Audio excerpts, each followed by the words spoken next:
When it comes to data entry for the Tucson Bird Count, you have two options. You can use the original data entry system, which lives on the Tucson Bird Count website, and or you can use eBird. So the original system was put in place because the Tucson Bird Count began in 2001, and it actually predates the creation of eBird. And because of that, because the system has a database that was around before eBird even began, there is a little bit of um, mismatch on how eBird operates with our original system. So I'm going to quickly go over this and show how both data systems work in terms of entering your data. eBird is more and more popular. I would say majority of our volunteers use eBird to enter their data. I do. It's way easier in the field. It has all the advantages of a more modern system, but I'm also going to just quickly go over the original system as well as how you would use eBird if you choose to, and why we do some of the things we do in terms of little bit of a square peg in a round hole situation, a little bit of using eBird to do Tucson bird count data. But in all the most significant ways, it actually works amazingly well, very, very well. But there's one wrinkle that makes it a little more difficult, and you'll see why. And it just affects the OPC birds, the off point count birds, also called supplemental birds. So let me go ahead and share my screen here to show you guys what I'm talking about. Okay. So this is how you would access the original data entry system. So you've done your counts for the Tucson bird count, which are almost all of them are 5-minute point count locations, with a few exceptions, but for 90% of them are 5-minute stationary counts where you go to a location and you stand there for 5 minutes and do your count, and you collect your data on all the birds you see in here within that 5-minute span.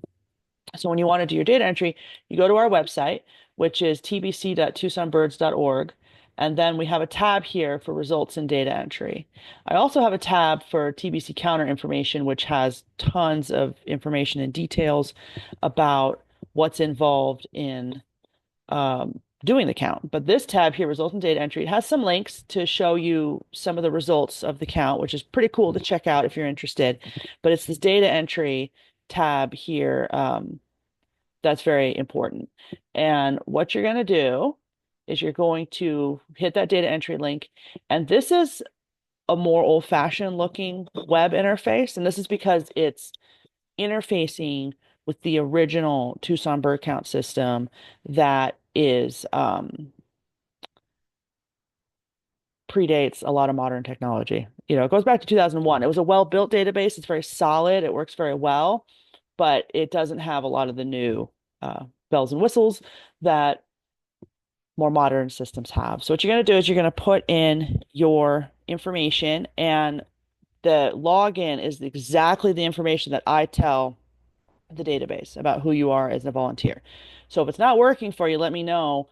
I may have put it in the system not exactly as you would, or I may have the email not quite right, or something may be wrong. But you have to put in your first name, last name, and your email address exactly as it shows in my Access database system on the server that the Tucson bird count data lives in. So let me just do that real quick off video. All right, hang on.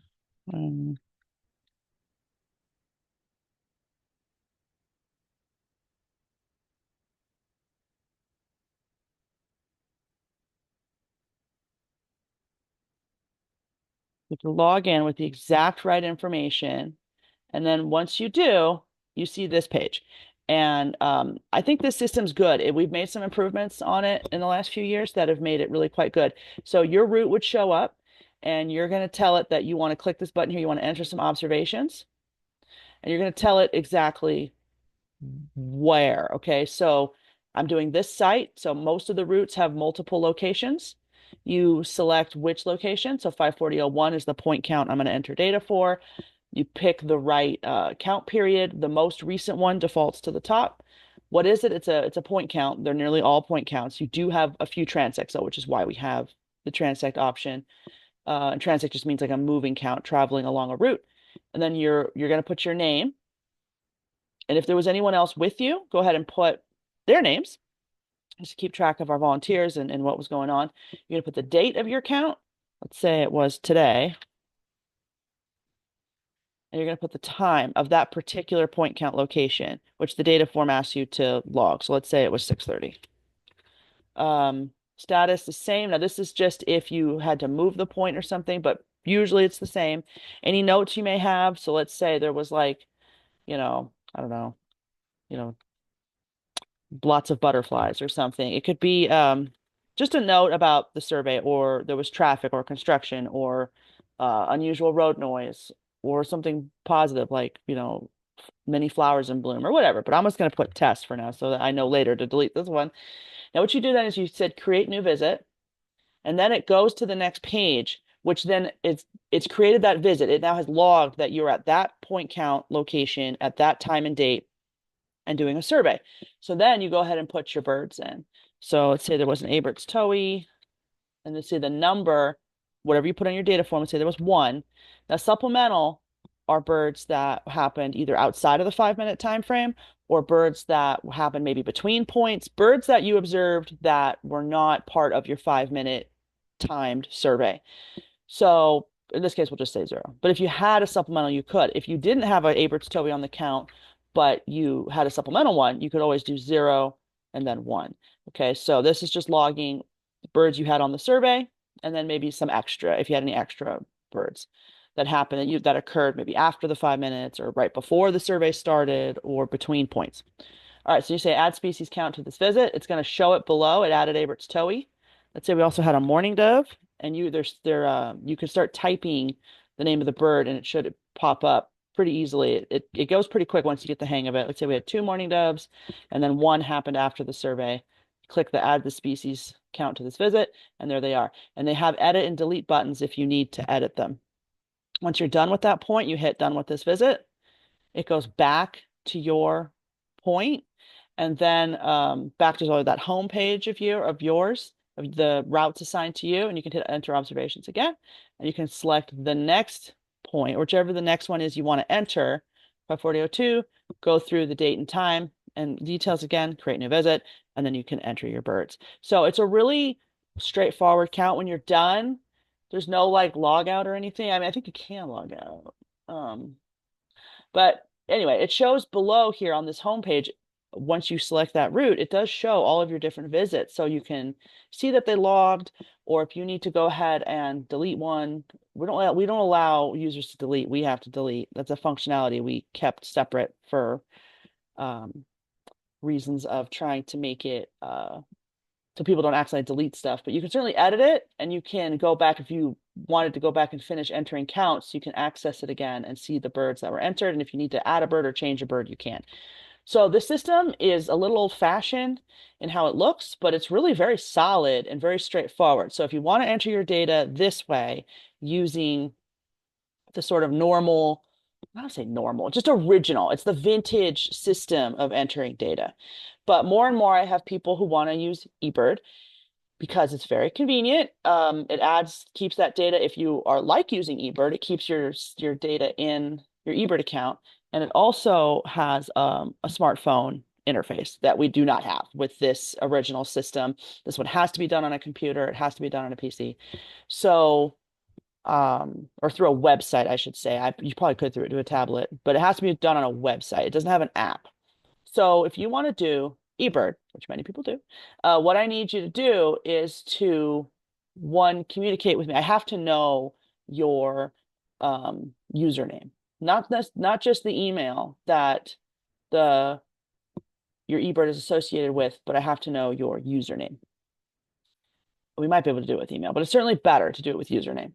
So what I will then do as the coordinator of the count is go into the eBird account that shows, this is an eBird account for the Tucson Bird Count. If you can see at the top right, this is for the Tucson Bird Count. And so it has its own eBird account.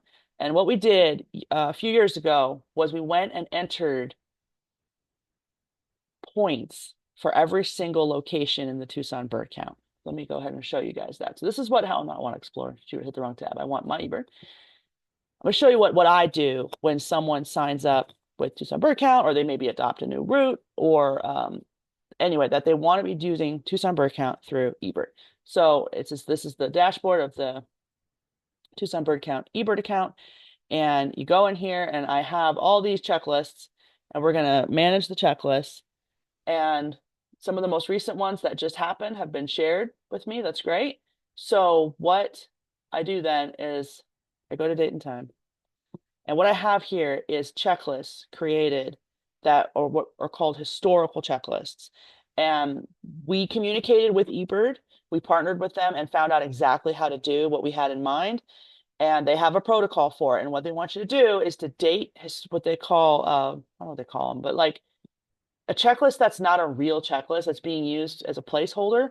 They want it dated January 1, 1900. So that's what we did. So what I then do is if someone says they want to do this point count, I have all the details of this location in this historic kind of placeholder checklist. So it's January 1, 1900. The naming protocol is correct, TBC 544_04. It has the location is correct. So if we were to go to the location on this historic checklist, it's going to map to the right spot that the count has for that location. That's a little slow up here. But it has all the correct location information. There it is. So it has all the correct built into the checklist. So we created these as master lists that then show all the right information. And what I will then do is go to all of them. And, oh, that's not what I wanted. I went back to the real checklists. Okay, so one of these 1900 checklists is I get them all lined up and I share them with you as the counter with your username. I share them with you. So then they come into your account and what then you have to accept them into your account is shared with you. And then what then happens is when you go ahead to submit, and this works the same way on your phone or on your, on like on the website, on the eBird website, when you go to choose from your locations, so you have every location you've ever done that's a personal location in eBird. So this could be if you've done a checklist from your house or wherever, they will be in here. So that means your lists will then generate. The ones that I've shared with you will then populate these locations on your account is the idea. So then when you go into eBird and you're entering a checklist, you can be like, oh yeah, it was TBC 11507. All that information that we programmed into those original historic checklists has now transferred over. The name of the point, very importantly, the name of the point and the exact location of that point. Okay, so that's the idea, is it then, once you accept those historic checklists, you then have them, they are then available to you on your account in your My Locations pull down, which also works when you're using your app and you've done a checklist from a location and it then when you're ready to submit it, it shows you the closest points. It's going to show you the closest hotspots that anybody can see, but it's also going to show you the closest locations that are in your My Locations pull down, basically, is what it's doing. So this then has them all programmed in there. Very importantly, we don't want you to modify those historic lists. So this one that's dated January 1900, you're not going to edit that with your new data. You're just going to accept it and sort of ignore it and then make new lists.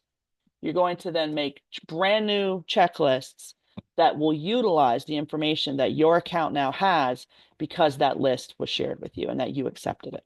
Okay, so that's the general idea. It works really well. Now, I do have this all written up in this document that I have posted on the Tucson Bird Count website, and this is just a little sort of online document that explains everything I just said. But I thought it'd be a good idea to go ahead and just talk about it as well. So when you go to the Tucson Bird Count website, I do have a counter information tab.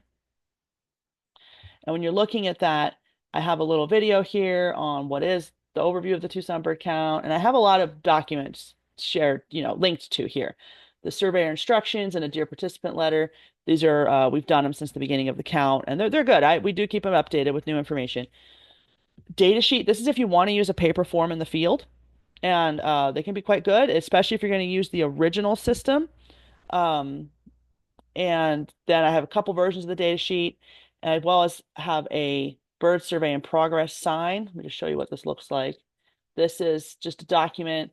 So if you want to print it out and have it with you or put it in the dashboard of your car, that shows that you're doing a bird survey, just to add a little bit of in case anyone wants to know what you're up to. I do have that there for you. And then I also have linked here that document I just showed using eBird to do Tucson bird count instructions, and then some videos below. For 2025 to 2026, we are doing paper forms for, what does it be paper forms? We're doing a habitat assessment, and I have both a paper form linked here as well as an online survey to collect that data, which you can just do straight in the field. I'm going to do a separate video about that. But I got all these great resources here for surveyors. One last thing I do want to mention is another thing I do with eBird is you will get a historic checklist, one of these 1900 January 1 checklists for all of the points in your route, or if you signed up for multiple routes, you will get that. But you will also get a checklist, historic checklist that has the word sup at the end. And what that means, let me just find one. Oh, I know what the problem is. I haven't told it to show all. Okay. There's thousands of lists in here because we had to do checklists for every single type, every single route. Um, so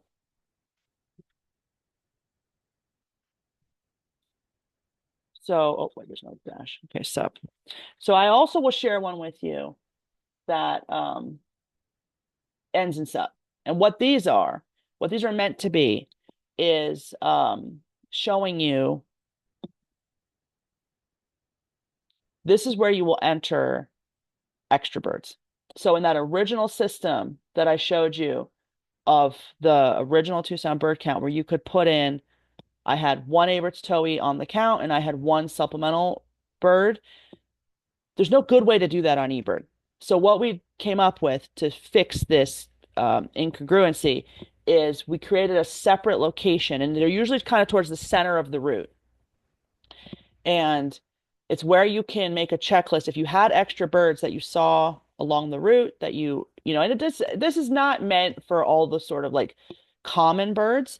This would be more for if you had a bird of note, but it wasn't captured on the survey. Like you're moving between points and a really into like a zone-tail hawk flies over and you're like, oh my gosh, that's amazing. This is where you can put it. This route number TBC 101 sup is the location and sort of the checklist format that we want for the extra birds that of significance that you got along the way. So that's the idea with these sup ones, is they're for the extra birds.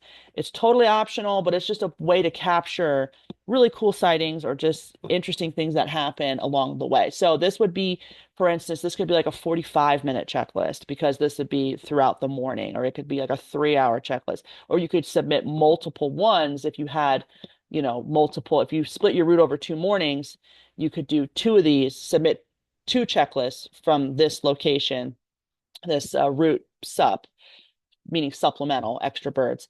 And that would then capture those birds for you. So that's the idea behind using eBird. Your smartphone, if you're comfortable using eBird, if you use eBird a lot, you know that there's a good app that's totally free. It's the eBird app that's free, and it's really only meant for entering data. And it works really well where you're out and about and you start and it automatically records your time, your GPS location, and when you end the survey. So you want to be timing it, make sure it's 5-minute stationary count. And then when you're done, it'll ask you, like, what should I call? Like, what location should I pin to this checklist you just did? And if you've gone ahead and accepted those historic sort of placeholder checklists that I've shared with you, then it should automatically pop up as a location that one of your personal locations that's closest to your location that you can then assign the list to. If there is a problem in terms of you have to move a point or something, go ahead, make a eBird checklist, and then make it a new location and you're going to name it the next number. So if your route has 12 points and you're just going to name that, route 101 underscore 13, and then get with me and we'll fix it and enter it into the system and retire the point that you weren't able to get to. So I hope that makes sense.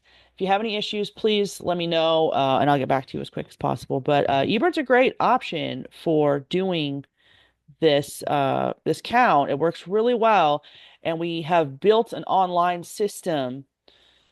No, excuse me, it's not online. We have built a program in the server that then lets us once a year download all of the eBird data that people have submitted to the Tucson Bird Count, and then go ahead and then we enter it up into the Access database. Another very, very important detail is if you are using eBird to do your data entry, is that you must share those lists that you created, the new list you created with the current date and time, and then all the birds you saw, and selecting that personal location of the correct point count location. You have to then reshare them back with the username Tucson Bird Count. Okay, no spaces. It's just Tucson Bird Count, no space. And that will then have those lists come back to me. So that account I showed you on eBird, the Tucson Bird Count eBird account, it then populates with your checklists, your data, and then I can then download it and have it as a single spreadsheet. So if you don't share it back with Tucson Bird Count, eBird has your data, but we don't. So I do send a reminder about that. But yes, so it's very important if you use eBird that you then go through that step when you're ready, when you're sure the lists are done. It doesn't have to be immediate, but when the lists are ready to go ahead and share them with username Tucson Bird Count. And thank you so much for helping with the Tucson Bird Count. I really appreciate it.